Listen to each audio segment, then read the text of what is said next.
Welcome to Riverview Conversations. This is Jason. And this is Phil. And this week we are going to talk about our vision. We're still working through our vision statement, and this is the section called Our Vision. So a vision statement, we're looking into the future. Into the future, yes. And we'd we're expressing what we would like to see. Mm-hmm. So kind of where we are today versus where we'd like to be in the future.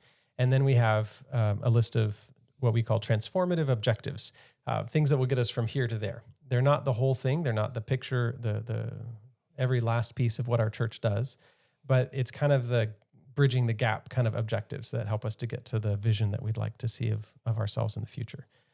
And now these statements that we've been going through the last 3 weeks, we're intending to put them on the wall, some of those pieces on the wall as you come into the church, so that you can see them. As a reminder, yeah. Yeah. And this idea, I follow Jesus, that's the motto that we have, and it's going to be at the center of everything. And then our mission statement will be there, and our values will be there. And these vision statements, though, these are like,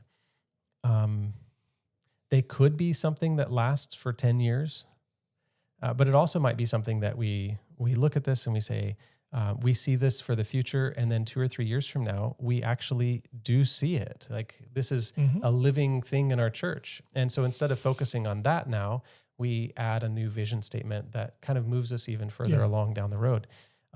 So this is our for now vision of the near future.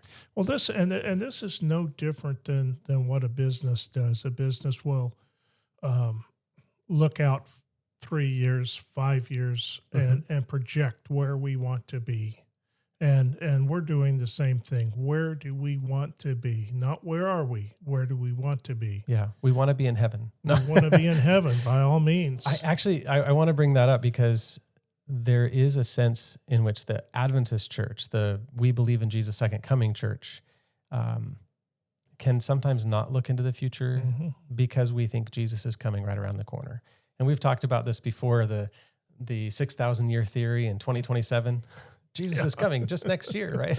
And why would we look into the future and maybe do a building project if Jesus is coming maybe next year? Why would we ever plan ahead? Like, why not just live in the moment, so to speak? Because Jesus could come any moment. And well, I think we have to live like he's coming tomorrow and plan like he's coming 100 years from now. Yeah, that's a good way to process it. And I think the way that I would put it is based on Jesus' parable of the faithful steward. Jesus tells a story about a master that leaves, and he puts his house and his children and his business in the hands of a steward, a manager. And he says, feed my kids, essentially, while I'm gone. And the guy's like, okay. And Jesus is like, blessed is the man whom the master finds so doing when he returns. That phrase, like, happy is the manager who is doing the thing that God left for him to do when he comes back. Yeah. That's essentially the idea. And then he contrasts that with the guy who spends the master's resources on frivolity and beats the master's children, and he's not going to have a good reward when the master returns, right? But the principle is the so doing. Like another place, Jesus says, "Occupy till I come," and that idea, occupy, like do the work, the occupation that you have until I come. So I should be a faithful husband. I should be a faithful pastor in my case. In your case, a knife sharpener or whatever I am. Whatever you are. A faithful husband. I should be faithful with the responsibilities God's put in front of me. And I should be doing them when he comes, faithfully. Because when he comes and he sees that I'm doing faithfully what he gave me to do, then he'll be pleased. Now, if I am lazy about that, If I'm like, oh, Jesus is coming tomorrow, then he's going to treat me as the unfaithful servant. Not cool. So, Well, so this vision is us being faithful to occupy till Jesus comes. Yeah, and I think if we just try to live in the moment, we're not going to grow. No. I think that's a sure formula to die or to unalive. What is it? If you fail to plan, you plan to fail? Yes, exactly. Yeah. So this is the planning part. All right, go ahead and read the first vision statement. Our vision, every hand working together using various gifts of Jesus. I think that idea is expressing the need for us to participate with each other in ministry and in service. Coming to church, in our church, we feel like it is not sufficient to simply come to church, to sit there, maybe sing a song, hear a sermon, and then go home. If that's where you are in life, there is no judgment. Come and sit, listen to the sermon, and go home, right? But one of our expectations, our visions, is that people that are in that circumstance today will soon want to be part of the mission, right? And will put their hands into the mission of our church and jump in and participate. It's very much like being in Sabbath school class. If everybody went to Sabbath school class and just sat there and didn't have a discussion and just listened to the leader going on and on about whatever, how much are you going to get out of that? Well, if Lowell's teaching, probably a lot. But, well, yeah. But he won't let you sit there and not interact. Yeah. But in our group over here, we're going through the Bible and it is very active. Everybody participates and we gain from, I gain from what this person said and from what that person said. It's just, how much would I have lost if that person didn't say what they said to give me an idea into this text that we're doing? We'd like the participation, but I also think that it's important for the individuals that participate. Their spiritual journey, their walk with Jesus is ennobled when they participate, not just in Sabbath school, but by taking a talent that God has given them and applying it to ministry. Right. There's an other-centeredness that church invites you to, and that other-centeredness is a spiritual discipline. Yeah. So every hand working together, that would be a fantastic goal to have. That's a vision that we have. The way that we've expressed that is let's increase our participation by 15%. Mm-hmm. And that might sound silly, like maybe we should make it 100%. No, our thinking is, let's say that there are 45% of the people in our church that are actively involved in ministry. Let's make that 60%. Like that's our goal. Let's take a step towards every hand working together. And it also is using the various gifts of Jesus, using the gifts that God has given you. The gifts that God has given me are different from the gifts that God has given you. There are things that I can do that you can't. And it's the same for every church member. They have a different gift, and we'd like them to use that gift, whatever it is, to help spread the word. Yeah. Let's keep going here. Second one is a united, connected church family that does life together. Yeah, here's this fellowship thing again. A church that plays together, stays together. I don't know. Sure. Yeah, that's definitely part of it. Praying together, playing together, eating together, worshiping together, serving together, going to people's houses, enjoying friendship. Yeah, absolutely. The third one there, why don't you read that? Integrated, fully supported, youth and young adults engaged in social activities, discipleship, and ministry. And I think this is one of the things that we spent a lot of time on. We realize that our youth, we are lacking in what we do for our youth, and we need to get them involved. We need to have programs for them, and it's something that I think you mentioned the word program. I think the first word is important: integrated. We want our youth and young adults to, programming for them, absolutely. But we don't want them to just be a sideshow. Right. That integration is important. That, you're a youth in our church. And if I could just speak to you for a moment, right? God is designing you into somebody that is just fantastic, right? And you're still figuring out who you are, right? But one thing that you are is a child of God. Mm-hmm. And we want you to be part of our family, not a side piece, not a afterthought. We want you to be integrated into our family. Mm-hmm. So you're not more important than an elderly person, than a widow. You are as important as every other member. What we don't want you to be is to feel less important or less cared about. Mm-hmm. And one of the challenges with this is that we typically prioritize the people who have money, and youth never have money. Right. So we're focusing on the people who've been around for 70 years, who have been leading the church for the past 40 years. They're the ones that make the decisions. They're the ones that the programming is focused on.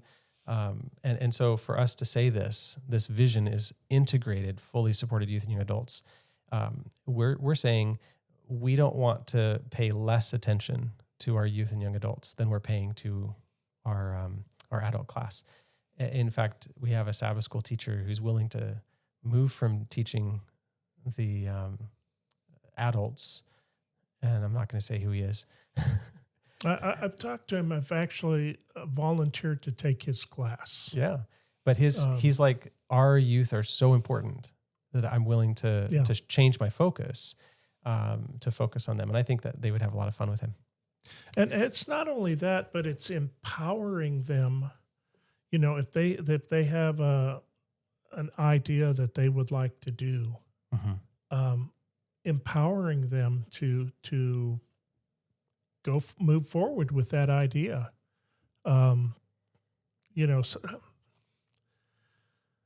So many times people think, well, I can't do something without the approval of the church board. And as a matter of fact, before you came, I had a person call me once and, Phil, I've got this idea. This is what I want to do. But can you take it to the church board? I said, no. Yeah. Do it. Start it. And it's one of our strongest small ministries today. Yeah. I said, you don't need, if you've got an idea of how to spread God's word, you don't need board approval to do that. Go and do it. And this is what I think mm-hmm. we'd like to do with the youth. I think our youth have got a lot of good ideas. Clear the path, remove the obstructions, empower them to mm-hmm. do it by all means. And we've included a few things. Social activities, like it matters that kids spend time together mm-hmm. and spend time with other families, like intergenerational social activities. Discipleship is really important. Yeah. A young person learns, I think it's by about the 5th, 6th, 7th grade, most kids have made a decision for or against Christ. Mm-hmm. And it's in that youth time that you're learning to practice prayer and Bible study and service. And so you're really learning as a youth and young adult what it means to follow Christ. So Well, discipleship is really important. Yeah, as elders, old age, not position. Um, it's our responsibility to mentor the youth and teach them leadership skills. And I think this is part of the discipleship also. There's an idea that I appreciate. It's called keychain leadership. It's one thing to ask somebody to lead in a certain way, and quite another to give them access. So, for instance, a young man came to me and he had an interest in a particular small group, and he was kind of asking me to lead it. And I encouraged him to lead it, and I empowered him, and I resourced him and whatnot. And I gave him a key to the church. He's 21, and he's got a key to the church. There are places where I know in the Seattle area, there's a young man, he's in his 20s. He manages something like a $8 million budget for some big company like Microsoft or Amazon or something like that. He is a leader, a manager. And when he goes to his church, they see him as too young to have leadership, and they don't give him keys to the church. They won't allow him to have keys. I know another church I talked to recently, somebody wanted to start a Bible study group, and they had to take it to the church board to get permission to start the Bible study group. And the board wasn't sure if they wanted to allow it. And it had something to do with access to the church facility and safety and stuff. And I get the, wanting to make sure that things are safe and stuff. So I don't want to undermine that church's process of decision-making. But I think that our job as a church is to empower ministry. So if there is an idea that's legitimate, that's God-honoring, and that's inside the scope of our church's capacity, then let's find a way to make it happen. Yeah, exactly. Right? Let's empower, especially our youth in service and ministry. We've got two more. Why don't you go and read the next one? Collaborative partnerships that extend a hand up to our community. And it's something else that we felt is very important is to work with our community. We're not an island sitting here on the corner of 36 and Sylvester. We should be working with our community, trying to find ways that we can make this community a better place to live. Yeah. There's a couple hundred of us that are actively participating in this church. And there's, some percentage of us actually live in Pasco. Yeah. And even a smaller percentage live next to the church, right? Within a walking distance or short drive. And so we're kind of sprinkled out throughout the Pasco and even the Tri-Cities. We've got limited capacity. We have limited skill sets. We have limited money. But we are members of this community. As individuals, as families, and as a church, we are members of this larger community in the Tri-Cities. And so for us to be loving, but only loving people that walk through the doors of this church, that doesn't really work. No. We need to be citizens as well. And so one of our visions is that we would, as a church community and as individuals in the church, begin to form collaborative relationships with our community. There's a lady here who is a leader at the Kiwanis Club. And I just had a chance to talk to her recently, and I'm going to get her on the podcast to do a little interview and hear her story. But her idea is she is part of this community, and she wants to help kids. And it's not sectarian, it's not religious specifically, but she lives her faith in that context. Right. And I feel like we should be, every one of us to a certain extent, involved in our community like that. Yeah. Maybe most of the volunteerism happens in the context of our church. But that doesn't mean we can't also be engaged with our community. Maybe go to a school board meeting. Maybe go to one of the city hall meetings. Participate. Know the community. Like the Pasco or Kennewick Facebook page. Get updates about what's happening. And don't be just like a an irritating citizen who, wants to get their way and is talking smack about the leaders. Be a contributing community person. And as a church organization, we also want to have that kind of a relationship. And we realize that our limited resources aren't going to be transformative in somebody's life. Right. We have a food bank. Somebody walks up, gets a box of food, and they go home. And the next week they come back and do it again. We have very little involvement with transforming their lives and helping them to get out of the circumstance that requires them to come and get a box of food. And so we'd like to be part of a collaborative partnership that would extend a hand up, not just a hand out to people. Right. And I think that goes along with our last point here. Neighbors playing, eating, and serving together. Mm-hmm. Here again, we're not just focused on what happens inside this building. We want to know the guy across the street, the guy a few blocks down, Mm-hmm. We want to get to know those people. We want to have an opportunity to fellowship with them. And, and the final thing is serving together. Mm-hmm. Here again, it's relationships within our community now, not within just in the church, but outside of our church and in the community. I think we have to start thinking differently about church. Some people think of church as the building. That has hopefully been dispelled, and we've stopped thinking about it that way. The church is the gathering of God's people, mm-hmm. the ecclesia in Greek. That just means gathering. So the church is the people, and that's an important idea. But we can still think of it as the church inside the people inside the building. Mm-hmm. And I think we should start thinking of it differently. That the church is our community. Yeah. And maybe they haven't come into the gathering yet. Maybe they're still sitting at their house and aren't really part of our church family yet.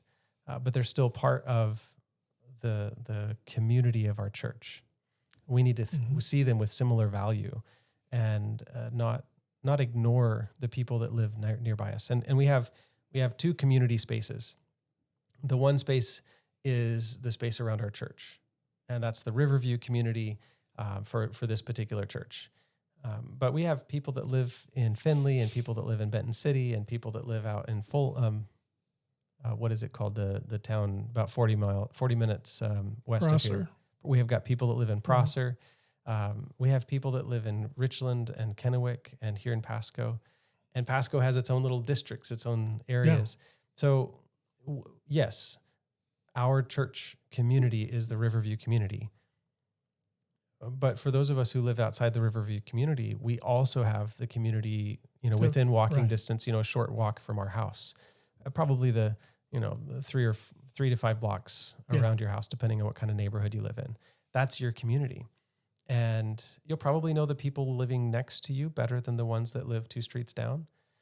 But I feel like we should be kind of a light. Shines the brightest, closest to the light. And it gets dimmer the farther away you get. Right. Because we have limited capacity for influencing for very far. But we should shine in our community. And, the cleanliness of our community, that should matter to us. The health of our community, that should matter to us. The relationships and family in our community, it should matter to us. The children should matter. Mm-hmm. The welfare of our neighbors, it should matter to us. So when a neighbor, you don't see them for a couple weeks, maybe knocking on their door and seeing how they're doing might be a good idea. Or like if you see somebody every day and you don't see them for a couple days, maybe knock on their door and see if they're all right. Yeah. I actually had an experience like that. We knocked on the neighbor's door, and she had fallen down and couldn't get up, and her aide had quit. And so she was kind of between assistants in her house. And my wife and I found her having been fallen down for, I don't know, I think it had been almost 2 days by then. And it was really important that we were her neighbors and we knocked on her door. So that's the kind of thing that we're talking about. Be a neighbor. And we should play with those people. We should eat with those people. We should definitely invite them to serve with us. Yeah. And I think it's when we do that and we make those friends in our community that we have the opportunity of saying, and come join us as we follow Jesus, because I follow Jesus. Christ's method alone. That's right. Meet the people, then invite them in. Yep. So there's lots more we could talk about, but I think we're going to call that quits for our vision document. All righty. There's a lot of transformative objectives. Maybe I'll give a link to our website of where we have this vision document on our podcast so that you can explore that in more detail. Yeah. Sounds good. Hey, thanks for having this conversation with me. You bet.